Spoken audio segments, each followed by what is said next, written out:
halu as-sihri anil mashuri, kufungua uchawi kwa yule ambaye kapatwa kweli, kafanyiwa na ukamfika.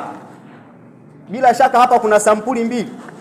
Akaitanabaisha ya kwanza ya jahilia hii, halu sihri bisihri mithli, kutoa uchawi kupitia nini? Uchawi mfano wake. Sasa tumesema hapa mtu yuaumwa aenda kutafuta, anaambiwa njoo na jogoo, njoo na nini, kwa anakwenda katika kutumia mashaitani, kwenda kwa waganga. Lakini pia ya pili ni halu sihri bi arruqya shar'iyya, kufungua uchawi kupitia visomo vya kisheria. Hapa tunapata ushahidi upo mwingi. Juzi tumetoa hadithi hapa ya mama Aisha, vile mtume alivologwa na Labid ibn al-A'sam katika Yahudi.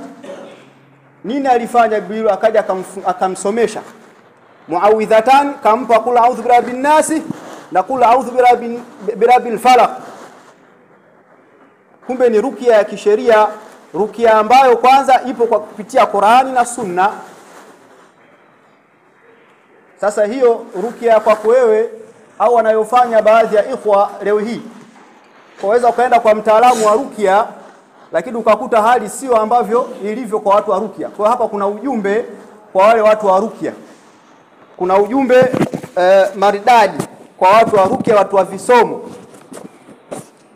Jambo la kwanza, waenda kwa mtu raqi, msomaji rukia, wamwagiza kwamba niletee njoo na jogoo. Sasa huyo jogoo wa rukia ipi hiyo jogoo? Jogoo wa vipi? Haya, njoo na mbuzi. Jambo lako kubwa sana hili, atakuwa chinje ng'ombe nzima. Kwa nini ng'ombe huyo? Wakuhusu nini? Kwa bila shaka huyu ni mchawi kama wachawi, hata kama atakuwa kavaa kanzu.